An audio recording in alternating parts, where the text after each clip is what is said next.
What if I told you that the people and situations you think are hurting you actually aren't? That the betrayal, the rejection, the silence, none of it has the power you think it does. The real wound is hidden inside you, and until you face it, the world will keep finding ways to press on it.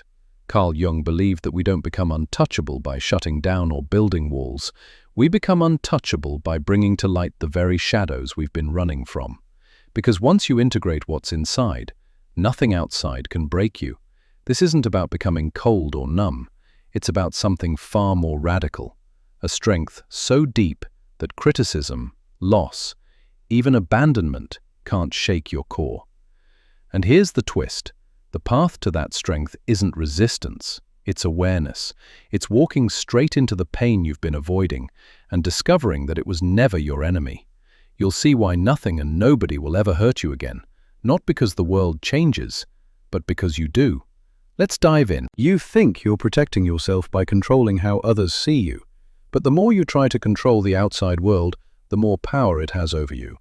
Most of us are raised to believe that if we just work hard enough to be good, kind, reliable, and strong, the world will somehow reward us with safety, that people won't hurt us, that rejection, betrayal, or abandonment will skip over us because we've proven our worth.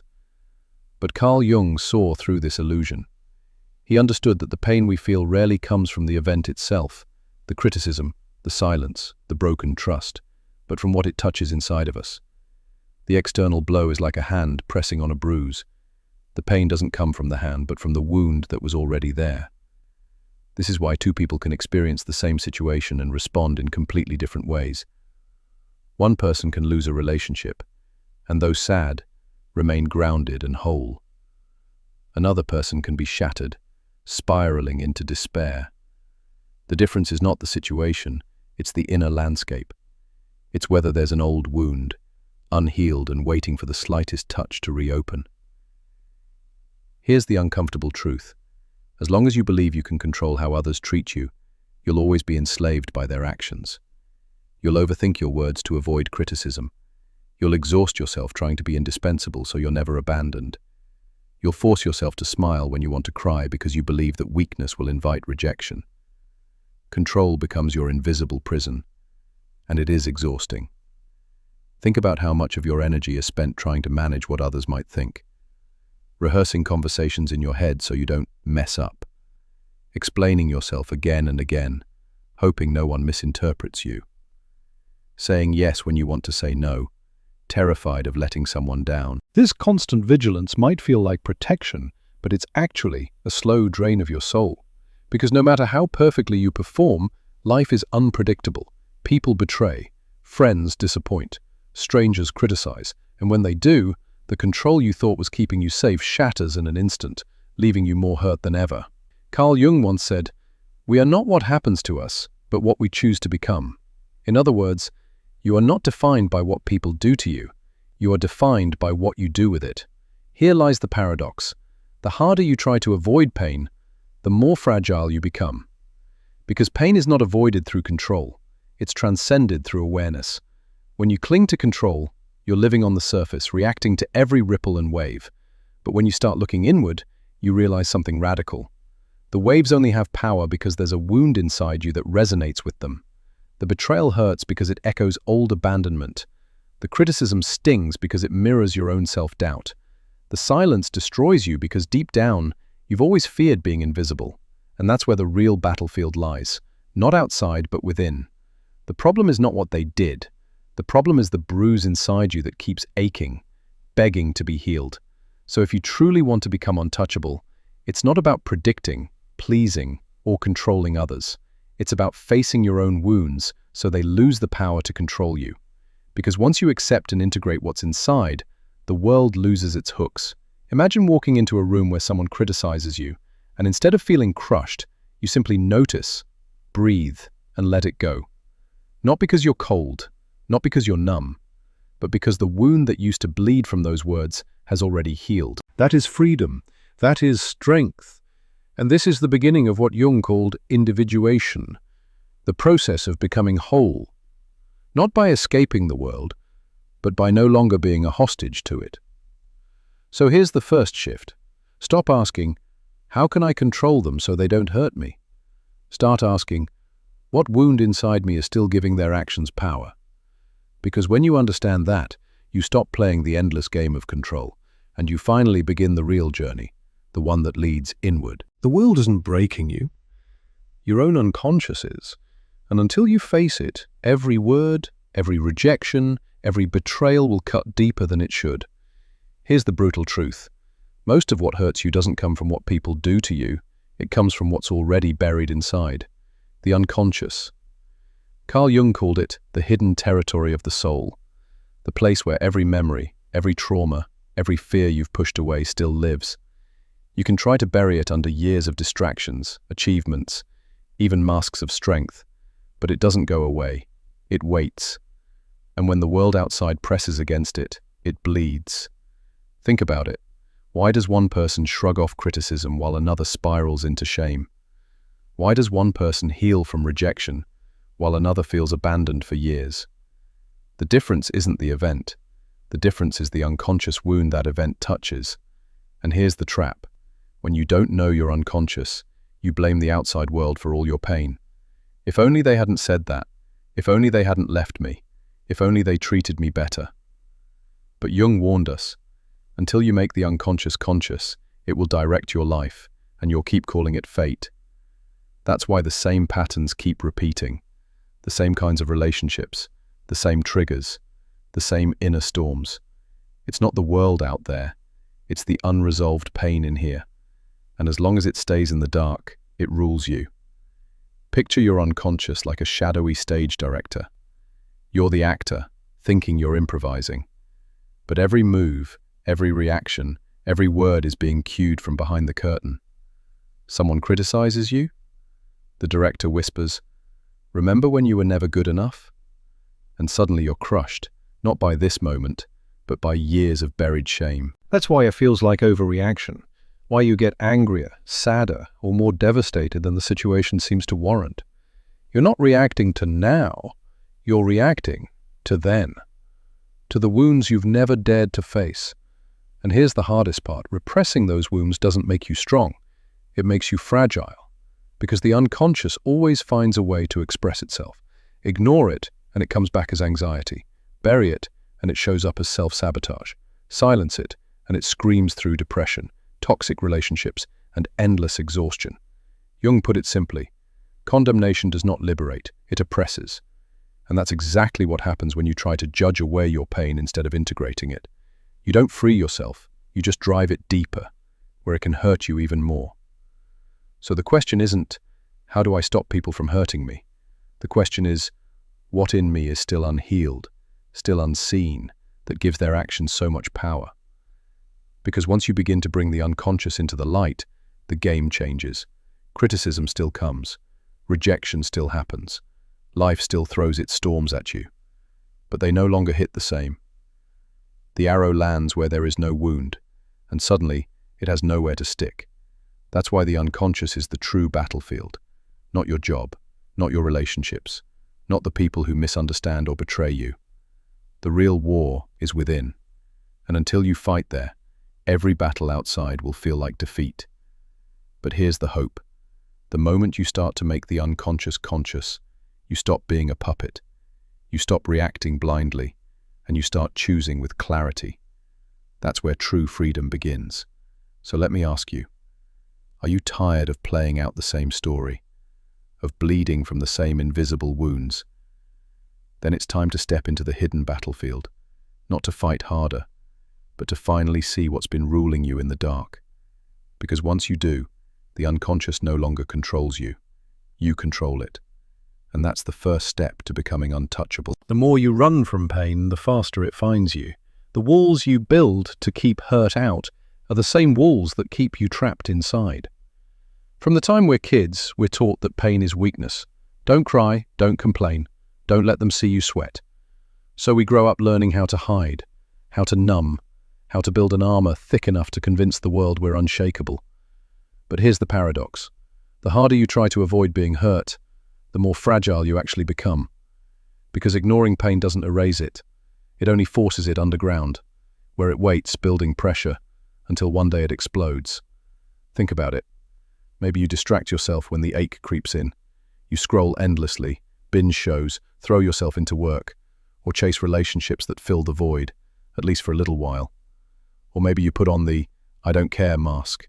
You tell yourself you're over it, that nothing touches you anymore. But late at night, when it's just you and your thoughts, the silence gives you away. You still feel the emptiness, the resentment, the grief. Because pain doesn't disappear when you bury it, it multiplies in the dark. Carl Jung understood this better than anyone. He said, "Depression is like a woman in black. If she turns up, don't push her away. Invite her in, offer her a seat, and listen to what she has to say." In other words, the very thing you're trying so hard to avoid may actually be the messenger you need most. Avoidance fails because pain is not the enemy. Pain is a signal. It's your soul's way of telling you something is unresolved. Something needs to change. Something inside you is asking to be seen. When you silence that message, you don't avoid the lesson. You just delay it. The pain shapeshifts. It shows up as anxiety that comes out of nowhere, as anger that explodes in moments you can't explain, as self-destructive choices that you swear you'd never make, but somehow make again. And this is why pretending to be untouchable is so dangerous. You can fool the world with your mask, but inside, you're still bleeding. And the more you deny it, the more it corrodes your spirit. Here's the truth. You don't become strong by refusing to feel. You become strong by learning how to feel, fully, consciously, without being destroyed by it. Jung warned us that avoidance creates a war within. Part of you wants to grow, to evolve, to shed old patterns, but another part clings to the familiar, even if it's toxic. That inner battle is the true source of suffering, because change always demands letting go of illusions, of roles, of identities that once protected you, and letting go hurts. Avoidance keeps you stuck in the in-between, not fully alive, not fully free, just surviving. But if you have the courage to stop running, to turn toward your pain instead of away from it, something miraculous happens. The fear shrinks, the wound softens, and the very thing you thought would destroy you begins to transform you. Think of it like this: when you touch fire, you get burned. But if you learn how to carry the flame, it lights your path instead. Pain works the same way. Avoid it, and it consumes you. Embrace it, and it becomes your teacher. So here's the shift. Stop asking, "How can I avoid getting hurt?" Start asking, "What is this pain trying to show me?" Because the moment you stop treating suffering as an enemy and start seeing it as a guide, avoidance loses its grip. And in that moment, you begin to reclaim your power. The real power doesn't come from perfection. It comes from wholeness. Most people spend their lives trying to become better partner, better employee, better friend. We chase perfection as if once we finally reach it, the world will stop hurting us. But Carl Jung shattered this illusion. He taught that the goal of life isn't perfection, it's individuation. Individuation means becoming whole, not just the polished, presentable parts you're proud of, but also the hidden, wounded, shameful parts you'd rather no one ever see. Jung believed that unless you integrate those shadows, they control you from the dark. They show up as triggers, insecurities, toxic patterns, the very things that leave you vulnerable to pain. Think about it. Have you ever noticed how certain words cut you to the bone, while others roll right off your back? It's not the words themselves, it's what they touch inside you. The insult that lands is the one that brushes against a wound you haven't healed. That's the shadow at work. And here's the paradox. The more you try to hide or deny those wounds, the more power they have. Pretending they don't exist doesn't erase them, it just makes them stronger, because now they're operating outside your awareness. Jung said it bluntly. Until you make the unconscious conscious, it will direct your life, and you will call it fate. Individuation is the process of turning on the light, of facing your shadows, naming them, owning them, so they stop running the show from behind the curtain. When you do that, you're no longer at the mercy of every criticism, rejection, or betrayal, because you've already looked those demons in the eye and said, "I see you. You no longer control me." This is what it really means to become untouchable. Not that pain disappears, but that nothing outside you has the power to define you anymore. And here's the secret. Individuation is not about becoming someone new. It's about remembering who you already are beneath the masks. The persona, the version of yourself you put on for the world, is just that, a mask. Useful, necessary at times, but not the whole story. When you mistake the mask for your true self, you live for approval. You bend, you people please, you wear yourself down trying to fit in.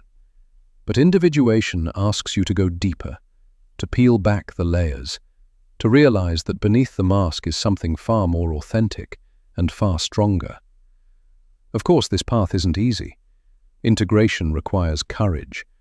It means admitting that the anger you judge in others also lives in you, that the weakness you mock in someone else might be the weakness you're terrified of facing in yourself. Individuation demands honesty, brutal honesty, about your own light and your own darkness. But here's the payoff. Once you integrate, you no longer need to fight reality. You no longer waste energy hiding or pretending. You become rooted, centered, whole, and wholeness is untouchable. Not because you never feel pain, but because pain no longer defines you. A rejection stings, but it doesn't collapse you. A loss hurts, but it doesn't erase your worth. You no longer live on the roller coaster of external validation. You carry your center within you. This is why Jung said individuation is life's ultimate task. It's not about self-improvement, it's about self-realization. It's about discovering that the strength you've been searching for was never out there. It was always inside you, waiting for you to stop running and finally look within. So the real question is, are you willing to face yourself? Are you willing to stop chasing perfection and start embracing wholeness? Because the moment you do, you stop being a puppet of circumstance. You stop being shaped by every breeze of opinion or wave of rejection. You become anchored. You become free. What if the very pain you've been running from is actually the doorway to your freedom? We spend most of our lives trying to dodge pain. We numb it with distractions, bury it under busyness, mask it with forced smiles. We call this strength. But Carl Jung saw right through the act. He believed suffering isn't life punishing you, it's life waking you up. Here's the paradox. The pain you hate, the wound you wish you never carried, that's the birthplace of transformation. Until you face it, you'll stay stuck in the same cycles. But when you finally stop running, pain becomes something else entirely, sacred. Why sacred? Because it doesn't just crush you, it reshapes you. It tears away false identities and forces you into contact with your truest self. Sacred suffering is not about glorifying pain. It's about letting it do the job it came for, to burn away illusions so you can finally live from truth. Think about it. Two people can go through the same betrayal. One becomes bitter, closed, and cynical. The other becomes deeper, wiser, freer. What made the difference? Not the event, but whether the pain was ignored or integrated. Avoided pain hardens you. Embraced pain expands you. Jung once said, "Until you make the unconscious conscious, it will direct your life, and you will call it fate." Your suffering is not random. It's a messenger. It's pointing to the unhealed places inside you, the parts you've pushed into the dark. And until you listen, those parts will keep hijacking your life. So how do we approach suffering differently? Not as an enemy, but as a guide. Here's what sacred suffering looks like in practice. 1. Call it by its name. Unspoken pain rules you. Named pain frees you. Say it clearly. This is grief. This is shame. This is abandonment. When you name it, the fog lifts, and suddenly you're not drowning, you're swimming. 2. Feel without fleeing. Most emotions last only 90 seconds if you let them run their course. Sit with it. Breathe slow. Ground yourself. Don't escape with your phone, your work, your vices. Let it crest and crash, and you'll see it was never as infinite as you feared. 3. Follow it back. Ask yourself, why does this cut so deep? Often today's trigger is yesterday's scar. That sting of rejection? It's echoing an old wound. When you trace it back, you realize you're not just fighting the present, you're reliving the past. That awareness breaks the loop. 4. Rewrite the story. Facts are neutral. It's the story you attach that keeps you stuck. Fact, someone left. Story, I'm unlovable. Fact, a friend ignored you. Story, Everyone abandons me. Sacred suffering gives you the chance to edit those stories into truth that heals, not lies that bind. 5. Express it. Pain needs a voice. Journal until your hand aches. Speak what you've never dared to say, even if it's to an empty room. Paint it, sing it, pray it. Expression turns raw suffering into integration. Silent pain festers. Spoken pain transforms. 6. Look for the gold. Every wound guards a value. Behind anger might be your hunger for respect. Behind grief might be your capacity to love deeply. Behind fear might be your desire for safety. When you see the value your pain protects, you stop despising it and start honoring it. 7. End with ritual. Close the loop. Light a candle. Take a walk. Place a hand over your chest and whisper, "I felt the hurt, and I stayed." That closure signals to your psyche. The lesson is learned. But let's be real. This isn't easy. Sacred suffering asks for courage most people don't dare muster. The easy way is to numb out, to keep pretending, to armor up. But the cost of avoidance is endless repetition. The cost of courage is temporary pain for lasting freedom. And what happens on the other side of sacred suffering? Something miraculous. The old triggers lose their grip. The same insult that once broke you now barely stings. The silence that once crushed you now feels like peace. The rejection that once defined you becomes just another event. You don't stop feeling, but you stop fracturing. That's the power of sacred suffering. It doesn't erase pain, it transforms your relationship with it. Pain becomes a teacher, not a tormentor. It shows you what needs healing, then hands you the tools to do it. Here's the truth Jung left us with. You cannot bypass suffering if you want to become whole. Pain is the fire that burns away the mask. And yes, it hurts.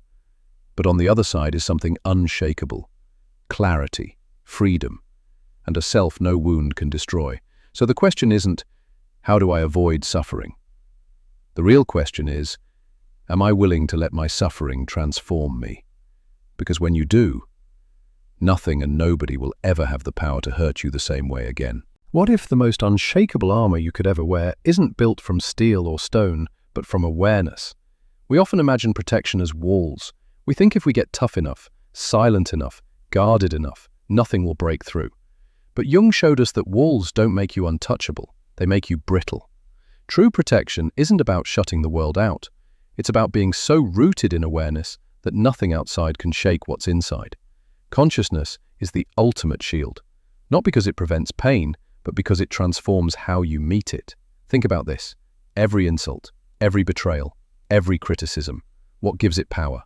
Not the words themselves, not the action itself, but the meaning you attach to it. That meaning comes from your unconscious, your past wounds, your buried fears, your unexamined stories. When you're unconscious, life feels like one hit after another. You react, you defend, you spiral. But when you're conscious, when you know your triggers, your patterns, your shadows, something changes. You stop being a puppet pulled by hidden strings. You become the one holding them. Jung said, until you make the unconscious conscious, it will direct your life, and you will call it fate. Consciousness is the moment you stop mistaking your conditioning for destiny. What consciousness really means. Consciousness isn't just thinking harder.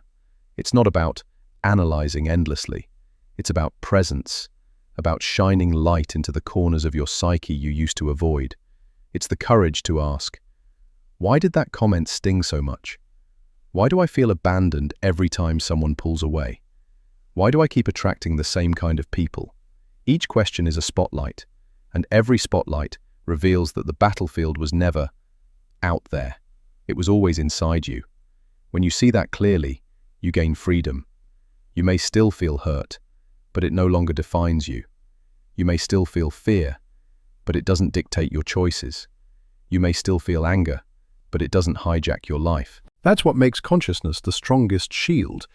It doesn't remove pain, it removes its power to control you. Consciousness in action. Let's make this practical. What does living with consciousness look like? 1. Pause before reacting. Instead of firing back instantly, you take a breath. That pause is where unconsciousness ends and freedom begins. 2. Name the trigger. This isn't about them ignoring me. It's about my fear of being invisible. Naming it disarms it. 3. Separate fact from story. Fact: a friend cancelled plans. Story: I must not matter. Consciousness separates the two and keeps you sane. 4. Choose, don't react. You respond from clarity, not compulsion. Sometimes that means walking away. Sometimes it means speaking up. But it's your choice, not your wounds. 5. Stay with what is. Consciousness allows you to feel the raw sensation without drowning in the narrative. Heart racing, palms sweating. Okay, that's energy, not identity. These steps might sound simple, but they are the difference between being a prisoner of your psyche and being its master. The power of lucid living.